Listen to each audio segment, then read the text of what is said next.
अस्सलाम वालेकुम नाज़रीन, इस प्रोग्राम स्पेशल टाक सां गॾु मां आहियां रहमत थुनियो। नाज़रीन, फाइनेंशियल एक्शन टास्क फोर्स यानी FATF पाकिस्तान खे वरी ग्रे लिस्ट में रखण जो फ़ैसिलो कयो आहे। FATF जे प्रेसिडेंट 23 अक्टूबर ते हिकु प्रेस कॉन्फ्रेंस कंदे इहो फ़ैसिलो ॿुधायो हुयो, छो त 21 अक्टूबर खां वठी 23 अक्टूबर ताईं पाकिस्तान जे हवाले सां हिकु जाइज़े वारो इजलास हलंदड़ हुयो, जंहिंमें ॿुधायो वियो त पाकिस्तान 27 सिफ़ारिशुनि मां 21 सिफ़ारिशुनि ते अमल करे चुको आहे। बाक़ाया जेके 6 सिफ़ारिशूं आहिनि उन ते अमल नाहे करे सघियो, तंहिंजे करे पाकिस्तान खे फेबरवरी ताईं मोहलत ॾिनी वई आहे ऐं ग्रे लिस्ट में ई रखण जो फ़ैसिलो कयो वियो आहे। ऐं उन सां गॾोगॾु उन ई ॾींहुं ॿिनि मुल्कनि खे हिकु ग्रे लिस्ट मां कढियो वियो हो। उहे 2 मुल्क आइसलैंड ऐं मंगोलिया आहिनि। इन समूरी सूरत हाल ते पाण ॻाल्हाईंदासीं। असां सां वीडियो लिंक ते मौजूदु आहे अॻूणो सफ़ारतकार ज़फ़रुल्लाह शेख साहब। साईं अस्सलाम वालेकुम। वालेकुम अस्सलाम साईं। साईं, तव्हां कीअं था ॾिसो हीउ जेको ताज़ो फ़ैसिलो आयो आहे पाकिस्तान खे फेबरवरी ताईं ग्रे लिस्ट में रखण जो, ऐं उहे 6 सिफ़ारिशूं कहिड़ियूं हुयूं जंहिंजे करे पाकिस्तान खे ग्रे लिस्ट में रखण जो ई फ़ैसिलो कयो वियो? चाइने हक़ीक़त में जेको आहे थोरो मां 2 मिंट ॿुधाए छॾियां त FATF जेको आहे इहो G7 समिट जे दौरान 1989 में इहो फॉर्म अची वियो जॾहिं ठहियो हुयो। हाणे उन में वञी करे ठहियो हुयो त सभिनी दुनिया जे मुल्कनि काफ़ी मुल्कनि इहो फील कयो, पहिरियों हिन जी मेंबरशिप तमामु घटि हुई, पोइ उन्हनि फील कयो त टेरर फाइनेंसिंग ऐं जेको मनी लॉन्ड्रिंग आहे, ख़ासि करके 2 शयूं जेके आहिनि इहे दुनिया में वधी रहियूं आहिनि, जंहिंजे करे टेररिज़म जेको आहे बेसिकली वधी रहियो आहे काफ़ी मुल्कनि में। बेसिक आइडिया इहो हुयो।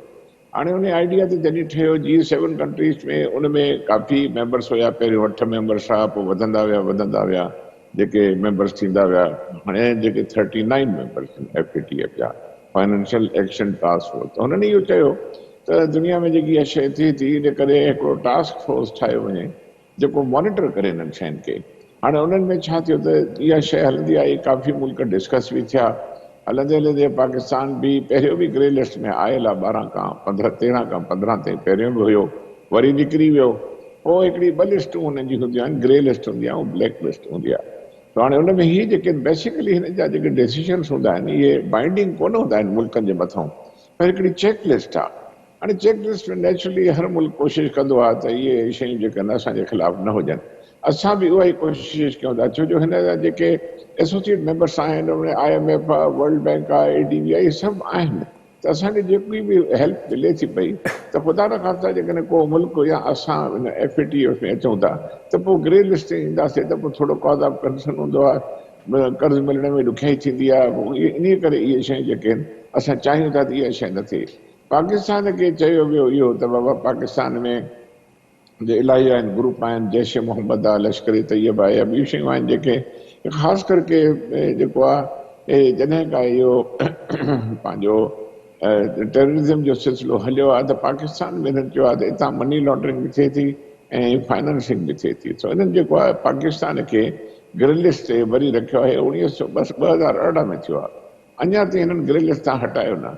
तव्हांजो सुवाल जेको आहे हाणे 27 पॉइंट्स जेके आहिनि, हाणे पॉइंट्स त हिकु हिकु 1 by 1 न हूंदो, पर हुनजो एसेंस इहो आहे त अञा पाकिस्तान जेको आहे वधीक कुझु करे त जीअं जेको उते अञा ऑर्गेनाइज़ेशन जेके आहिनि, जीअं जैश मोहम्मद आहे हुननि पाण पॉइंट आउट कयो आहे, लश्कर तैयबा जेके आहिनि इहे अञा हल्के फुल्के जेको आहे फाइनेंसिंग में हेॾे होॾे ट्रांसफर्स कनि था पिया ऐं मनी लॉन्ड्रिंग बि थिए पई। उनखे वधीक चेक करण जी ज़रूरत आहे। तव्हांखे ख़बर हूंदी त रिसेंटली असांजे पार्लियामेंट मनी लॉन्ड्रिंग जे लाइ एंटी मनी लॉन्ड्रिंग जेको आहे एक्ट बि बिल बि पास कयो आहे।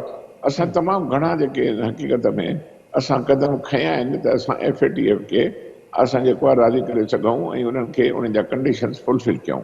हाणे रहिया कहिड़ा कंडीशन्स 27 खां हिकु कंदासीं त इलाही टाइम लॻी वेंदो। बाक़ी जेके 6 बचा आहिनि उनजो एसेंस इहो ई आहे जेको मां अर्ज़ु कयो त इहे शयूं चवनि था त अञा पाकिस्तान करे तव्हांजी इहा शइ थी रही आहे। हाणे इन में जेकी ॻाल्हि आहे त हिन में आर्ग्यूमेंट्स तमामु घणा आहिनि। असां FATF जा मेंबर न आहियूं, असां आहियूं एशियन पैसिफिक ग्रुप जा मेंबर। एशियन पैसिफिक ग्रुप हिकिड़ो अहिड़ो आहे जेको उहो हिन सां आहे, FATF सां जो लागू आहे। असां उन्हनि सां आहियूं, असां हिन जा मेंबर न आहियूं। हाणे हक़ीक़त में जेकॾहिं ॻाल्हि ॾिसो तव्हां, हे जेके असां चवनि था पाकिस्तान खे हे ग्रुप ठहियो छो, बेसिकली मुंहिंजे लिहाज़ खां जेकॾहिं मुंहिंजी एनालिसिस आहे, बेसिकली हे ब्लैकमेलिंग जेको आहे प्लेटफॉर्म आहे। ब्लैकमेलिंग कंहिंसां आहे? मुस्लमाननि जे कंट्रीज़ सां ख़ासि करके। छो जो दुनिया वारा जेके हुया उहे इहे सम्झनि था मुस्लिम कंट्रीज़ मां इहा शइ घणी थी रही आहे, एंटी मनी लॉन्ड्रिंग आहे या टेरर फाइनेंसिंग जेकी आहे, जेको हक़ीक़त में सच न आहे। ॾिसो टेररिज्म जेको इंडिया में केॾो थी रहियो आहे, सभ खां वॾो टेररिस्ट कंट्री उहो आहे, उनजो लीडर टेररिस्ट डिक्लेयर थियल हुयो बाक़ाइदे लिस्ट ते हो मोदी जेको, उनखे हटाए वियो। तव्हांखे गुजरात में हाणे छा कयो, 2001 में छा कयो, अहिड़ी तरह टेररिस्ट कंट्रीज़ में हाणे इंडिया उनजो मेंबर आहे। इहे जेकी सॼी ॻाल्हि थी आहे, इहा बेसिकली मुस्लमाननि जे अगेंस्ट आहे, ऐं ख़ासि करके पाकिस्तान उनजो टारगेट आहे, छो जो असां न्यूक्लियर कंट्री आहियूं, ऐं काफ़ी शयूं जेके आहिनि उहे असां हिते त भई हे भई इस्लामिक ऑर्गेनाइज़ेशन छो थी ऑपरेट कनि। फ्रांस में तव्हां ॾिसो छा थो थिए, बुरको ख़तमु कयो, ॿिए हंधि कयो त हीअ ख़तमु कयो। टेररिज़म अञा डिफाइन न थियो आहे यूनाइटेड नेशंस में, हिनजा घणा फॉर्म्स आहिनि। टेररिज़म में हॉरर जेको थींदी आहे मूवी तव्हां, उहा बि टेररिज़म आहे हिकिड़े क़िस्म जो फॉर्म आहे मुंहिंजे लिहाज़ खां। छो जो टेररिज़म जी डेफिनेशन अञा यूनाइटेड नेशंस अञा ॾिनी कान्हे त टेररिज़म चङो छा छड़ो एंटी मनी लॉन्ड्रिंग ऐं फिलहाल न आहे, त बेसिकली मुंहिंजे लिहाज़ खां ही ब्लैकमेलिंग प्लेटफॉर्म आहे अगेंस्ट मुस्लिम्स।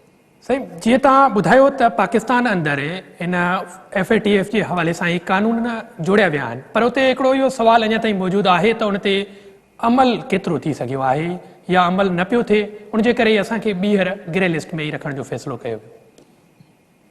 ॻाल्हि इहा आहे साईं, ॾिसो जेको पाकिस्तान जेके बि मेजर्स वरिता, तव्हां जेके बि डिस्कशन्स असांजी पार्लियामेंट में थियूं, उन में जेके बि सॼा पॉइंट्स हुया अपोजिशन पार्टीज़ ऐं गवर्नमेंट पार्टीज़ जेके ॿिन्ही वेही करे, ऐं जेके बि थियो उन में कॉमन जेको सेंस असांजो अप्रूव थियो, उहो असां बिल पास कयोसीं। हाणे जेकॾहिं हो जेकॾहिं चवनि था त Pakistan is not done enough, इहो जेकॾहिं हो चवनि था त हो हुनजी मर्ज़ी आहे न।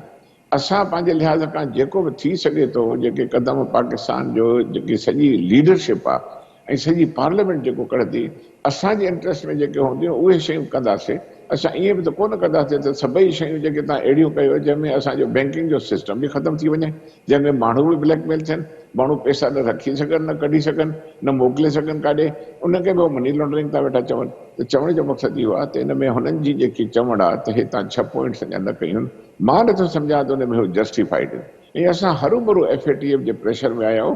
FATF जे प्रेशर में अचण में न खपे, तव्हांखे स्टैंड वठणु खपे त फ्रांस जहिड़ो ऐं जहिड़ा इंडिया वारा कंट्रीज़ इहे FATF मां निकिरणु खपनि। Why they are the members of FATF? India is one of the biggest terrorist country in the world. उते एंटी मनी लॉन्ड्रिंग थी थिए, बाक़ाइदा तव्हां पैसा निकिरनि था, सभु शयूं थियनि थियूं, रुगो मुस्लमान मुल्क आहिनि जिनखे तव्हां कयो आहे, जेको हुनजो मेंबर जेके आहिनि। त चवण जो मक़सदु इहो आहे त हीअ 2-4 मुल्क आहिनि जेके उन FATF जा मेंबर आहिनि। हाणे हे जेको जनरली चयो वियो त साईं मेंबर में वोट हुन अगेंस्ट कया, सऊदी अरेबिया अगेंस्ट वियो, मलेशिया फलाणो अगेंस्ट वियो, मलेशिया न ॿियो हिकिड़ो UAE अगेंस्ट वियो, अफगानिस्तान अगेंस्ट वियो, इहे ॻाल्हियूं थियूं थियनि। हीअ जेको डिसीजन हुयो हिन में काई वोटिंग कान थी आहे। गवर्नमेंट ऑफ पाकिस्तान बाक़ाइदे हुनजी इशू कया, फॉरेन ऑफिस बाक़ाइदे स्टेटमेंट इशू कई आहे त हे कंसेंसस सां डिसीजन थियो आहे। हिकिड़ो कंसेंसस इहो थियो त बाबा पाकिस्तान वधीक फरवरी ताईं थोरी घणी जेके पॉइंट्स आहिनि तव्हां कयो उहे। हलो ठीकु आहे, पाकिस्तान जेकॾहिं नथो करे, पाकिस्तान खे ग्रे लिस्ट ते कंटिन्यू कयो अथऊं, अरिड़हनि खां वठी रखंदा आया आहिनि, प्रेशर था कनि। त हिकिड़ो स्कूल ऑफ थॉट इहो आहे त असां छो हुन जे प्रेशर में था अचूं। असां जेतिरो करे सघूं था असां कंदासीं। हाणे रिलीजियस ऑर्गेनाइज़ेशन्स आहिनि, पंहिंजो ॿियो कमु बि कंटिन्यू। सही, बिल्कुलु तव्हां सही पिया चओ त असां जेको कुझु करे सघूं पिया उहो असां हिन जेकी मोहलत ॾिनी वई हुई FATF तरफ़ां उन में कयो आहे। पर जेकॾहिं असां वाक़ई में सूरत हाल जो जाइज़ो वठूं पंहिंजे मुल्क अंदरि, त इन FATF वारे मामले खे बि सियासी रंग छा न पियो ॾिनो वञे? उनखे छा सुफ़ारती सिर्फ़ु कामयाबी लाइ हिकिड़ो इहो तासुर ॾियण जूं कोशिशूं न पियूं थियनि? सभ खां पहिरियों सुफ़ारती असांजो फेल्यूर तॾहिं थियो जॾहिं G7 समिट में, जंहिंमें हिंदुस्तान में आहे, उन्हनि जेको आहे इहो चयो त बाबा मुस्लमान जे हाणे दुनिया में जेकॾहिं तव्हां इंटरनेशनल रेशन्स ॾिसो, मुस्लमाननि जे ख़िलाफ़ हर जाइ ते प्रेशर थी रहियो आहे। जेके बि मुसीबत में आहिनि, फ़लस्तीन खे मुसीबत में रखो, जेरूसलम तां खसण जी कोशिशि था कयो, जे कश्मीर खे ओपन जेल रखियो वियो आहे, सॼे कश्मीर खे सॼी दुनिया खे ख़बर आहे त जेको आहे हिते टेररिज़म थी रहियो आहे, बेगुनाह कश्मीर खे केतिरो मारियो वियो आहे। इंडिया जो लीडर टेररिस्ट आहे, उहो पाण टेररिस्ट कंट्री आहे। उते मुस्लमाननि सां छा थी रहियो आहे, कीअं उन्हनि खे मारे रहिया आहिनि। हुते तव्हां ॾिसो क़ुर शरीफ़ जी ब्लास्फेमी जेको आहे बेरहमती केॾी थी रही आहे। स्कैंडिनेवियन कंट्रीज़ ॾिसो छा था वेठा कनि, यूरोपियन वारा कंट्री छा था कनि। सॼो मनसूबो आहे सही इस्लाम जे ख़िलाफ़ु। असीं हक़ीक़त में तव्हां पुछो इहो सॼो असां जेको कीअं नज़र खां था ॾिसूं, तव्हांजो क्वेश्चन इहो आहे। मूंखे लॻे थो अनफॉर्चुनेटली असांजी वीक लीडरशिप जे करे असां इहो स्टैंड नथा वठी सघूं। असांखे स्टैंड वठणु खपे। त पहिरियों त जेको FATF ठहियो आहे उहो छो ठहियो आहे? छाजे लाइ तव्हां मुस्लमान कंट्रीज़ खे तव्हां प्रेशर था वेठा कयो? छाजे लाइ? For what? इहा का ॻाल्हि ई कान्हे जेको आहे जंहिंखे तव्हां सॼी ॻाल्हि कयो था। हिते जेकॾहिं चओ था 6 पॉइंट्स ॿी कयो, 21 पॉइंट तव्हां कयो, रुॻो डिक्लेयर थो वेठो करे FATF जी का बि हैसियत ऑनेस्टली मुंहिंजे लिहाज़ खां अहिड़ी हैसियत आहे ई न कि माण्हू चवनि था त FATF जी असीं ॻाल्हि न मञींदासीं त वॾो नुक़सानु पवंदो। छा नुक़सानु पवंदो? असां IMF खे बि मुदाफ़िज़ करण चवण वारा आयासीं, पर वरी सरकार IMF खां कर्ज़ु वरितो आहे। पोइ हाणे चवंदा आहिनि त अंग्रेज़ी में कहावत आहे बेगर्स आर नेवर चूज़र्स। हाणे उहो ख़ैरात वठण वारो कंट्री भला हाणे चूज़ छा कंदो? असां कमज़ोर आहियूं बेसिकली, असांखे स्ट्रॉन्ग थियणु खपे हिन शइ ते। सही, कुझु ॾींहं हीउ जेके फ़ैसिलो अची वियो हुन सां गॾोगॾु इहे बि ख़बरूं हलनि पियूं त सऊदी अरब पाकिस्तान ख़िलाफ़ु वोट ॾिनो आहे, पर ॿिए पासे पाकिस्तान जी परॾेही ऑफिस बयानु जारी कयो हो ऐं इन अहिड़ियुनि ख़बरुनि जी तरदीद पिणु कई हुई। हुननि चयो त अञा ताईं वोटिंग अमल शुरू ई न आहे थियो, त सऊदी अरब वोटिंग कीअं ॾींदो? वोटिंग थी कान्हे त सऊदी अरब कानो ख़िलाफ़ वोट ॾिसो। सऊदी अरब आहे, UAE आहे, इहो जेको FATF में जेके मेंबरशिप आहे न, जीअं त गल्फ कोऑपरेशन काउंसिल जी आहे GCC जेको आहे, उनजो ऑलमोस्ट हेड जेको आहे सऊदी अरेबिया आहे। सऊदी अरेबिया UAE लिखियलु आहे, उन में बांग्लादेश बि लिखियलु आहे, उन में साईं पंहिंजो अफ़गानिस्तान बि लिखियलु आहे। त इन्हनि वोटिंग कनि। वोटिंग काथे थी आहे साईं? Voting foreign office clearly in जो हैंड आउट कढियो आहे। असांजे मिनिस्टर पाण चयो आहे त वोटिंग न थी आहे, इहो कंसेंसस सां थियो आहे। ऐं हिकिड़ो जनरली हिकिड़ी डिस्कशन हली, पाकिस्तान जेकी आहे प्रेज़ेंट कयो पंहिंजो केस, त असां पंहिंजी कोशिशि कई आहे। हुननि चयो त ठीकु आहे बाबा, जनरली हिनखे कंटिन्यू कयो। हुननि एप्रिशिएट कयो ऑन द कॉन्ट्ररी, चयो त ठीकु आहे पाकिस्तान पंहिंजो कमु करे रहियो आहे, अञा थोरो वधीक कमु कयो ऐं हिननि पॉइंट्स खे थोरो तव्हां कयो, असां तव्हांखे फरवरी कढी छॾींदासीं। काई वोटिंग कान थी आहे, काई बि काउंटिंग कान थी आहे, कुझु बि न थियो आहे हिन शइ ते। इहा मेन डिसीजन न आहे, हे स्टेटस को खे कंटिन्यू कयो अथऊं। सही, हिकिड़े पासे ॾिसिजे त हीअ असां हिकिड़े मोहलत वारे अरसे में हुआसीं, यानी कि अक्टूबर ताईं, वरी ॿी मोहलत ॾिनी वई आहे। ॿिए पासे असां आलमी बिरादरी खे ॾिसूं त पाकिस्तान जे हवाले सां आलमी बिरादरी जी अप्रोच जेकी छा उहा वाकई बैलेंस्ड हुई? हुननि जे तरफ़ां असांखे सपोर्ट मिली सघी या न? साईं ॻाल्हि ॿुधो, जेको पाकिस्तान ते हाणे प्रेशर विधो थो वञे, मां तव्हांखे इन सॼे ओवरऑल कॉन्टेक्स्ट में ॿुधायां, पाकिस्तान खे हर लिहाज़ सां प्रेशर विधो थो वञे। FATF जी ऑर्गेनाइज़ेशन हाल से इन ते प्रेशर थ्रू थो अचे, पाकिस्तान ते प्रेशर कयो। पाकिस्तान हिकिड़ो वाहिद मुस्लमान मुल्क आहे जेको न्यूक्लियर आहे, जंहिंजी आर्मी स्ट्रॉन्ग आहे माशाल्लाह, जेको ऑलमोस्ट मुस्लिम वर्ल्ड जो लीडर आहे, ऐं जिते तव्हांजो पढ़ियल माण्हू रहे थो सॼी दुनिया में। मां सफ़ीर रहियो आहियां, 5-7 कंट्रीज़ जो सफ़ीर रहियो आहियां। मां जिते वियो आहियां त उहो चवंदा आहिनि असांखे, असांजा माण्हू न पढ़ियल आहिनि एतिरा, असांजा माण्हू न जेके आहिनि एतिरा ट्रेंड आहिनि, न एतिरा जेके प्रोफेशनल्स आहिनि, असांखे ॾियो प्रोफेशनल्स, ॾियो सभु कुझु ॾियो। पाकिस्तान ते सभिनी जी अखि आहे। छो हाणे छा आहे, दुनिया वारनि जी छा आहे, यूरोपियन यूनियन आहे, ॿिया आहिनि जेके बि आहिनि। हिकिड़ो त जेके क़ुरान शरीफ़ जी बरमती हेॾो न जेको कनि था, उहो त पंहिंजी आहे, त उहो अलॻि इशू आहे। ॿियो हिकु आहे त हिननि सभिनी इनडायरेक्टली इवन अमेरिकन्स जेको आहे पाकिस्तान ते प्रेशर रखियो आहे। पोइ हुन में कुझु कंट्रीज़ जेके आहिनि, ख़ासि करके हुननि इंडिया खे ॾाढी पुश कयो आहे। हाणे तव्हां ॾिठो हूंदो त इसराइल खे हिंदुस्तान जे क़रीब कीअं था हलनि, इसराइल खे पंहिंजो मुस्लमाननि खां कीअं था रिकॉग्नाइज़ कराइनि। हे सऊदी अरेबिया बि रिकॉग्नाइज़ कंदो सुभाणे, UAE रिकॉग्नाइज़ करे छॾियो आहे, बहरेन रिकॉग्नाइज़ करे छॾियो आहे, जॉर्डन में इसराइल जी एम्बेसी आहे, इजिप्ट में इसराइल जी एम्बेसी आहे, मोरिटेनिया टर्की में इसराइल जी एम्बेसी आहे। मोरिटेनिया जो मां सफ़ीर रहियो आहियां, त उते इसराइल जी एम्बेसी आहे। जूइश जेकी आहे सॼी लॉबी आहे, इहा बाक़ाइदे मुस्लमाननि खे कॉर्नर कंदी थी वञे। सऊदी अरेबिया खे कमज़ोर करे छॾियो अथऊं, UAE वारा कमज़ोर थी विया आहिनि। पाकिस्तान हिकिड़ो उहा जो कमज़ोर न आहे, ऐं न पाकिस्तान कमज़ोर थी रहियो आहे। ऐं मां सम्झो, मुंहिंजो ख़्यालु इहो आहे त पाकिस्तान हिकिड़ो स्ट्रॉन्ग कंट्री आहे। We have a wonderful arm forces, ऐं असांखे तमामु सुठो स्ट्रॉन्ग बैकग्राउंड आहे। असां न्यूक्लियर आहियूं, असां स्ट्रॉन्ग आहियूं, असांखे डिॼणु न खपे अहिड़नि भमकियुनि खां। सही, ग्रे लिस्ट में हिन वक़्तु असां मौजूदु आहियूं, ऐं हिन ग्रे लिस्ट जूं इम्प्लीकेशन्स कहिड़ियूं हूंदियूं आहिनि, असां इहो ॼाणणु चाहियूं था त हुन अरसे दौरान के इम्कान हुजनि था त ब्लैक लिस्ट जा इम्कान पाकिस्तान जा हिन वक़्तु नज़र कोन था अचनि, छो त सूरताल काफ़ी थोरी बहितर आई आहे, छो त 21 पॉइंट्स ते असां अमल करे चुका आहियूं, बाक़ी 6 बचियूं आहिनि पॉइंट्स। साईं हाणे अर्ज़ु कयां त ग्रे लिस्ट में जेको आहे तव्हां चयो आहे त उन जा जेके आहिनि असरात छा थींदा ऐं ब्लैक लिस्ट जा असरात छा थींदा। हाणे हिननि छा कयो आहे त हिकिड़ो यार्डस्टिक ठाहे छॾी करे ऐं इहो वठंदा था वञनि। बेसिकली हिन में हिंदुस्तान जो इनसाइड हथु तमामु वॾो आहे ऐं अमेरिकन जो वॾो हथु आहे। हाणे हुन में ॻाल्हि इहा आहे त हीअ जेको ग्रे लिस्ट आहे उन में जेको अर्ज़ुबा कयो त हिन जा हिकिड़ो जेको फॉर्मेट आहिनि, हिकिड़ा आहिनि रेगुलर मेंबर्स, ॿिया आहिनि एसोसिएट मेंबर्स, टिया आहिनि ऑब्ज़र्वर्स। इन्हनि में दुनिया जूं जेके बि फाइनेंशियल ऑर्गेनाइज़ेशन्स आहिनि के एसोसिएट मेंबर्स आहिनि के ऑब्ज़र्वर्स आहिनि। ॼण मिसाल ॻाल्हि मां अर्ज़ु कयो त IMF आहे, उन खां पोइ ADB आहिनि, या दुनिया जा जेके लैंडिंग फाइनेंशियल इंस्टीट्यूशन्स आहिनि जेके कर्ज़ ॾियनि था पिया इलाही मुल्कनि खे, इहे इन जा एसोसिएट मेंबर्स आहिनि। हाणे तव्हां चओ था ग्रे लिस्ट जेकॾहिं हूंदो त उहे पोइ उन वक़्तु जॾहिं तव्हांखे कर्ज़ु ॾींदा त इहो चवंदा त यार ॾिसो तव्हां ब्लैक लिस्ट ते आहियो या ग्रे लिस्ट ते, असां तव्हांखे न ॾींदासीं, या तव्हांखे ॾींदासीं त मुश्किल टर्म्स ते तव्हांखे ॾींदासीं। बसि रुॻो इहो फ़र्क़ु पवंदो त जेकॾहिं असां इकोनॉमी पंहिंजी स्ट्रॉन्ग कयूं ऐं असां फ़क़ीर थियणु छॾे ॾियूं, कशकोल पंहिंजो छॾे ॾियूं, बेगर्स न थियूं, चूज़र्स जेकॾहिं थी वञूं त इन्हनि ॾे वञण जी ज़रूरत ई कान्हे, भले पोइ ग्रे लिस्ट हुजे या ब्लैक लिस्ट हुजे।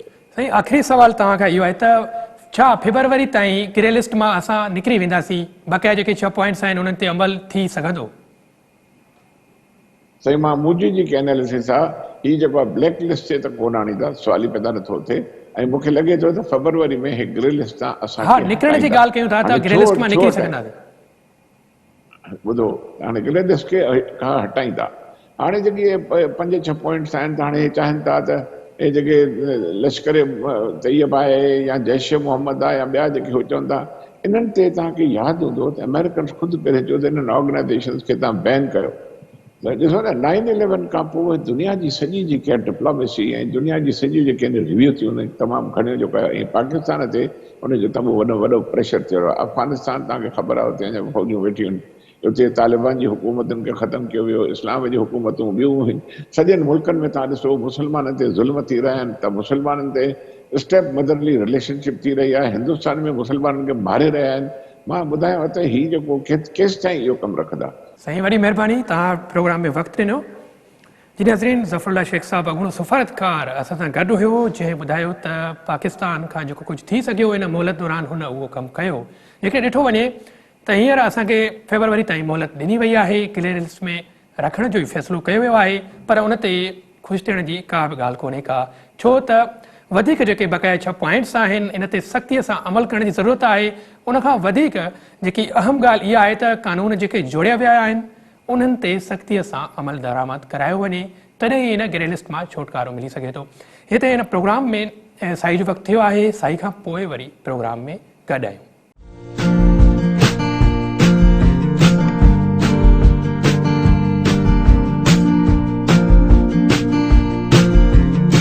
हिकु भेरो ॿीहर भलीकार।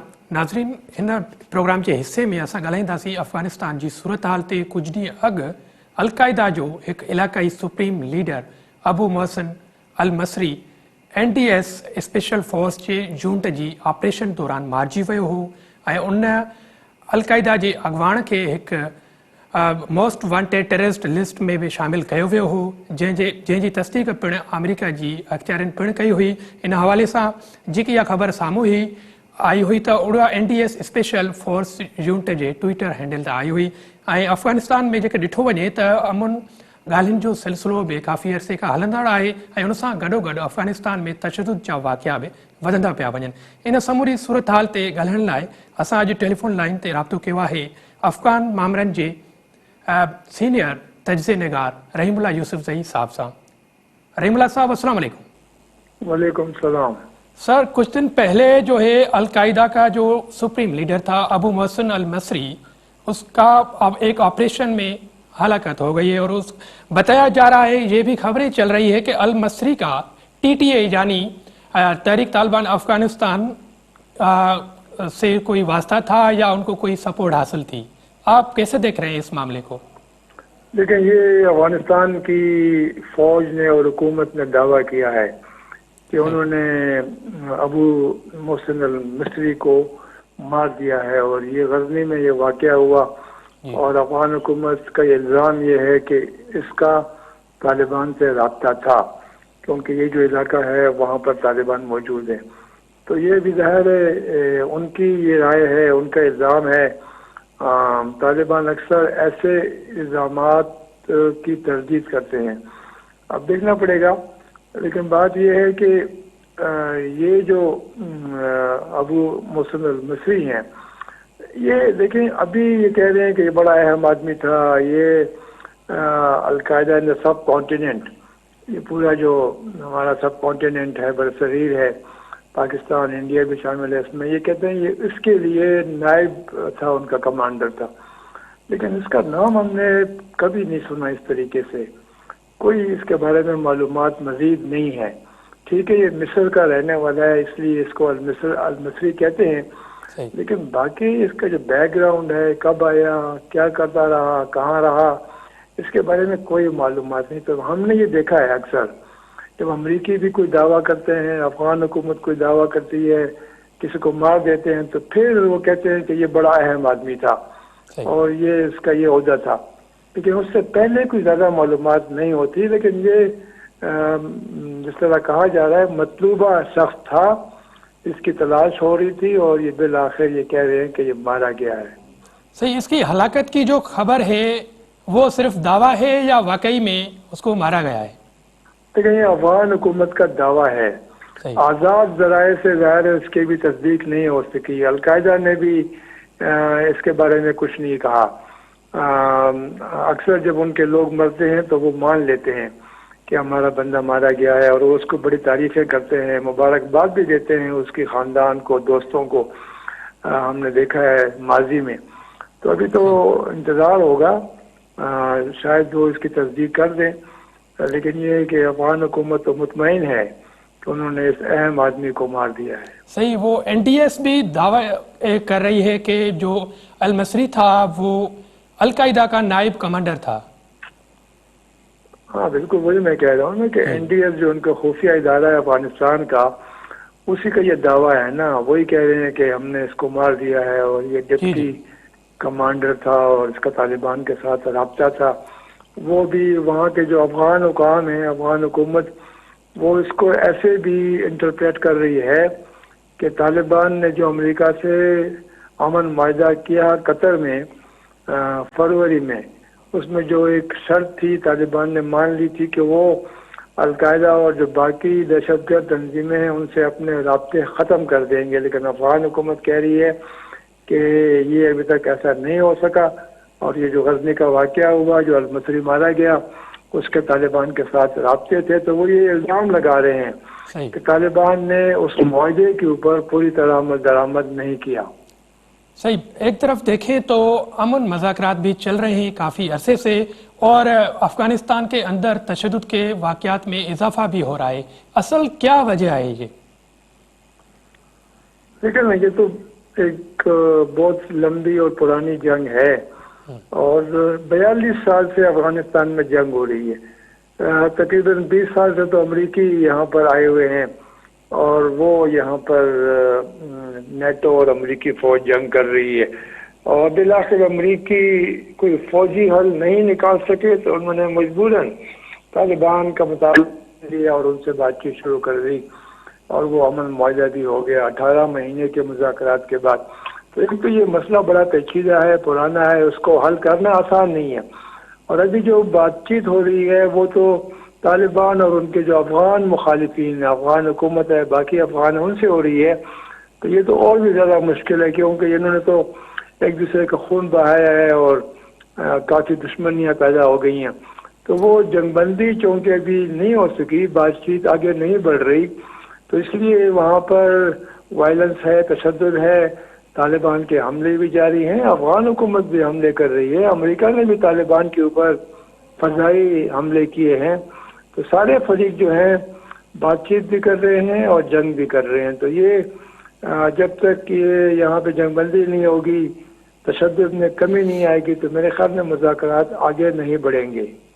رحیم اللہ صاحب، کچھ دن قبل زلمے خلیل زاد کا ایک بیان آیا تھا کہ امریکہ اور طالبان کے بیچ میں جو معاہدہ طے پایا گیا تھا اس کے جزیات پر سختی سے قائم رہتے ہوئے جو اقدامات ہے اس کا ازسرنو تعین کرنے پر اتفاق کیا گیا ہے. اس معاملے کی کیا ہے سچائی، اور جو ازسرنو جو تعین ہے जिस पर इत्तेफाक किया गया है वो क्या है?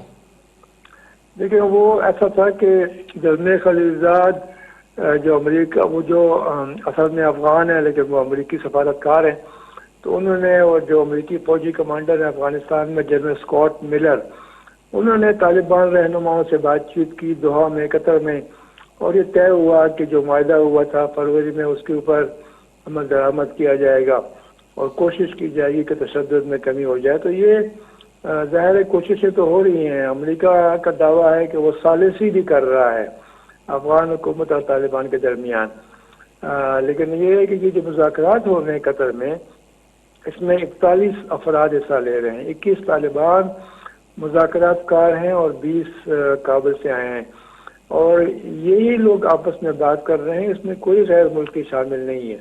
तालिबान का ये मुतालबा था कि इसमें कोई गैर मुल्की नहीं होगा। तो अभी उनकी ज़ाहिर है बातचीत तो हो रही है, और अमेरिका की ख्वाहिश थी कि ये अमेरिकी इंतखाबात से पहले कोई इस पर पेशरफ्त हो जाए, लेकिन ऐसा नहीं हो सका। तो मैं समझता हूँ कि सबकी निगाहें अमेरिकी इंतखाबात की तरफ भी हैं कि वहाँ पे कौन जीतेगा। ट्रम्प जीतेगा तो शायद यही पॉलिसी होगी, वो अपनी फौज को वापस बुला लेगा। अगर जो बाइडन जीत गया तो उसके जो खारजा उमूर के मुशीर हैं वो कह चुके हैं कि हम असर नो अफगानिस्तान के बारे में पॉलिसी का जायजा लेंगे, और शायद हम कुछ अमरीकी फौज को अमन माहे के बाद भी अफगानिस्तान में रखें ताकि वहाँ पर दहशतगर्दी के खिलाफ जंग कर सके, दाइश के खिलाफ, अलकायदा के खिलाफ। तो ये इस तरह के हालात हैं। इसलिए मेरे ख्याल में अमरीकी जो इंतखाबात के नताइज हैं वो भी अमन मुज़ाकरात के ऊपर असरअंदाज होंगे। सही। जो अफगानिस्तान के अंदर जो लोग रह रहे हैं उन लोगों का क्या ख्याल है इस हवाले से, यानी वो क्या महसूस कर रहे हैं? अफगानिस्तान के अवाम तो ज़ाहिर है, मैंने कहा ना कि 42 साल से जंग हो रही है, वो तो बड़े परेशान हैं। वो तो चाहते हैं कि अमन कायम हो जाए, जंग ख़त्म हो जाए, कुछ वहाँ पे इक़्तिसादी हालात बेहतर हो जाएं, बेरोज़गारी में कमी आए, ये खून खराबा ख़त्म हो। उनकी तो ये ख्वाहिश है, लेकिन ज़ाहिर है ये उनके हाथ में नहीं है। तो उनके जो रहनुमा हैं, उनकी हुकूमत है या तालिबान है, ये उन्होंने ये फैसला करना है अपने अवाम की खातिर, अपने मुल्क की खातिर। तो मेरे ख्याल में इनके ऊपर दबाव बढ़ाना चाहिए। ये जो उनके रहनुमा हैं, जो अपने आप को रहनुमा कहलाते हैं, लेकिन उनकी नुमाइंदा हैसियत बहुत कमज़ोर है। अभी 9 लाख तकरीबन वोट मिले हैं अशरफ गनी को, एक मुल्क में जिसकी आबादी 3 करोड़ और 70 लाख है। तो आप देखें ना, ये कोई वोट है 9 लाख, और वो सदर हैं, और जनाब वो उनके पास इख्तियार है। तालिबान भी ताकत के जरिए चाहते हैं कि वो फिर से हुकूमत में आएँ। तो मेरे ख्याल में ये अफगानिस्तान के अवाम की ख्वाहिश तो है कि अमन कायम हो जाए, लेकिन उनके पास कोई इख्तियार नहीं है। हाँ, मगर ये सवाल है काफ़ी अरसे से भी, ये अमन का जो ये सवाल है कि वो क्यों हल नहीं हो रहा, उसको कितना अरसा दरकार है बाकी। ये क्या तरजीहात में शामिल नहीं अमेरिका है या तालिबान है या अफगान हुकूमत है? नहीं, तरजीहात में तो है, इसलिए तो बातचीत हो रही है, और बातचीत ही के जरिए ये दोहा का अमन मुआहिदा हुआ तालिबान और अमेरिका का, और उसमें फैसला हुआ कि गैर मुल्की फौज निकल जाएगी। ये तो बातचीत के जरिए हुआ है। बातचीत का तो फायदा है। अभी जो आपस में अफगान बैनुल अफगान मुज़ाकरात हो रहे हैं, इससे भी काफ़ी उम्मीदें वाबस्ता हैं। तो मेरे ख्याल में ये जो सारे फरीक इस बात के ऊपर मुत्तफिक हैं कि कोई फौजी हल नहीं है, सियासी हल बातचीत के जरिए निकालना पड़ेगा, ये खुशाइंद है और उसकी तरफ काफ़ी तवज्जो है। इसलिए तो पहली बार इतने संजीदा, इतने लंबे मुज़ाकरात हुए हैं, और इसलिए पहले के मुकाबले में तवक्कुआत ज़्यादा है कि शायद कोई हल निकल आए। सही। जैसे कि आपने पहले बताया कि अगर जो बाइडन जीत जाता है, अमेरिका का सदर मुंतखब हो जाता है, तो उन लोगों का ख्याल है कि अफगानिस्तान के मामले पर असरनू पॉलिसी बनाएंगे और सारी सूरत हाल का जायज़ा लेंगे। अगर फ़र्ज़ करें वो जीत जाता है तो सूरत हाल कुछ बिगड़ नहीं जाएगी? लेकिन बात यह है कि जो भी नई हुकूमत आती है हर मुल्क में, और जो भी अमेरिका में नई हुकूमत आती है, तो वो हमेशा ऐसा होता है تو وہ پچھلی حکومت کی پالیسیوں کا پھر سے جائزہ لیتے ہیں. ہمارے یہاں بھی ایسا ہوتا ہے. تو وہ تو کریں گے. جو بائیڈن اگر آ گیا تو وہ ظاہر ٹرمپ کے خلاف ہے, ٹرمپ کی پالیسیوں کے اوپر اس نے تنقید کی ہے, تو وہ اثر نو جائزہ لیں گے. پھر اپنے جو پارٹی کی پالیسی ہے, اپنے جو ان کے حالات ہیں, اس کے مطابق فیصلہ کریں گے. اور یہ ان کے ایک مشیر نے یہ بات کی ہے کہ ہم چاہتے ہیں کہ ہم کچھ فوج اپنی مزید کچھ عرصے کے لیے افغانستان میں رکھیں, لیکن طالبان ظاہر ہے اس کو نہیں مانیں گے. ان کا تو معاہدہ ہو چکا ہے, ان کا تو معاہدہ امریکہ کے ساتھ ہوا ہے. چاہے وہ ٹرمپ تھا, چاہے جو بھی تھا, وہ تو امریکہ سے معاہدہ ہوا ہے. اور معاہدہ یہ ہے کہ غیر ملکی فوج نے 14 مہینے میں یعنی اگلے سال مئی تک نکلنا ہے. اگر وہ امریکی مزید اپنی فوج کو رکھنا چاہتے ہیں افغانستان میں, تو پھر میرے خیال میں یہ معاہدہ ناکام ہو جائے گا اور پھر جنگ میں اضافہ ہوگا. رحیم اللہ صاحب, رواں ماہ جنرل عبدالرزاق کی دوسری برسی کے موقع پر عبداللہ نے ایک بیان دیا تھا کہ افغانستان سے امریکی افواج کے انخلا کے بعد جو لوگ سمجھتے ہیں کہ طالبان کی حکومت دوبارہ بحال ہوگی, عبداللہ بولتا ہے کہ وہ لوگ حقائق کا غلط اندازہ لگا رہے ہیں. آپ کیسے دیکھ رہے ہیں اس کے بیان کو؟ دیکھیں, عبداللہ ظاہر حکومت کا حصہ ہیں. وہ اشرف غنی کے بعد دوسرے اہم ترین آدمی ہیں افغانستان کی حکومت میں. تو وہ تو یہ بات کریں گے, وہ اپنے لوگوں کو حوصلہ دیں گے, اپنی فوج کا مورال بڑھائیں گے, اور وہ کہیں گے کہ نہیں ہماری حکومت گرنے والی نہیں ہے. لیکن اشرف غنی جو صدر ہیں, جو جن کے پاس اصل اختیارات ہیں آئین کے تحت, وہ کہہ چکے ہیں کہ اگر 6 مہینے کے لیے افغانستان کی غیر ملکی امداد بند ہو گئی تو ان کی فوج بکھر جائے گی, ٹوٹ جائے گی. اور اگر فوج بکھر جائے تو ظاہر حکومت بھی نہیں رہے گی. تو اس طرح کی رائے حکومت کے اندر بھی ہے, باہر بھی ہے. اب دیکھنا یہ ہے کہ